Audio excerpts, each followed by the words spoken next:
গুলশান কার্যালয়ে বিএনপির স্থায়ী কমিটির বৈঠক কিছুক্ষণ পরে। এই মুহূর্তে সেখানে আছেন রিপোর্টার এম এ আজিম। বিস্তারিত জানতে যাচ্ছি তার কাছে।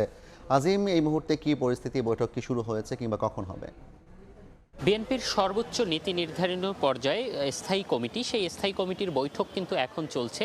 বৈঠকটি কিন্তু বিকেল 5:30টার দিকে প্রধানমন্ত্রী যখন গুলশানের রাজনৈতিক কার্যালয়ে আসেন তারপরেই কিন্তু শুরু হয়েছে বলে আমরা এখান থেকে জানতে পেরেছি। এই মুহূর্তে কিন্তু সে বৈঠকে কিন্তু অনেক স্থায়ী কমিটির নেতাকর্মীরাই যুক্ত হয়েছেন। আমরা দেখেছি যে মির্জা ফখরুল ইসলাম, রুহুল কবির রিজভী সহ নজরুল ইসলাম খান সহ স্থায়ী কমিটির যে সকল সদস্যরা রয়েছেন তারা কিন্তু একে একে বিকেলেই এখানে আসেন এবং তারা ভিতরে প্রবেশ করেন এবং তারপরেই আমরা জানতে পেরেছি যে বৈঠকটি শুরু হয় এবং সেই বৈঠকে কিন্তু বেশ কিছু বিষয় নিয়ে আলোচনা হতে পারে বলে এখন পর্যন্ত আমাদেরকে জানানো হয়েছে। এর মধ্যে একটি গুঞ্জন কিন্তু চলছে যে যেহেতু রাষ্ট্রপতি পদত্যাগ করেছেন এবং সেই পদটি যেহেতু খালি রয়েছে এবং সেখানে বিএনপির দলীয় যে মনোনয়ন সেটি আসলে কাকে দেয়া হবে সেই বিষয়টি যেহেতু এখন গুরুত্বপূর্ণ একটি ইস্যু হয়ে দাঁড়িয়েছে এবং সেই বিষয়টিও আজকে এখানে আলোচনা হওয়ার একটি গুঞ্জন কিন্তু আমরা জানতে পেরেছি। এবং এর বাইরে কিন্তু দেশের যে বিভিন্ন যে গুরুত্বপূর্ণ বিষয়গুলো রয়েছে সেই বিষয়গুলো নিয়েও এখানে আলোচনা হতে পারে এবং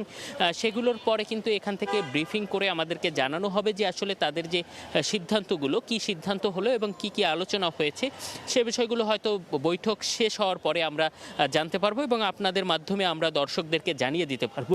এর বাইরে কিন্তু এখান থেকে যতটুকু জানতে পেরেছি যে জেলা পর্যায়ে যে নেতাকর্মীরা রয়েছেন সেই জেলাগুলো থেকে কিন্তু দুটি জেলাকে এখানে ডাকা হয়েছে এবং দুটি জেলার যে নেতাকর্মীরা রয়েছেন তারা কিন্তু ভিতরে প্রবেশ করেছে এবং আগামীতে যে স্থানীয় যে নির্বাচনগুলো সেই নির্বাচনগুলোতে যাতে সুষ্ঠু এবং সুন্দরভাবে বিএনপির অংশগ্রহণ থাকে সে বিষয়েও কিন্তু নির্দেশনা দেওয়ার একটি কথা আমরা এখন পর্যন্ত এখান থেকে জানতে পেরেছি।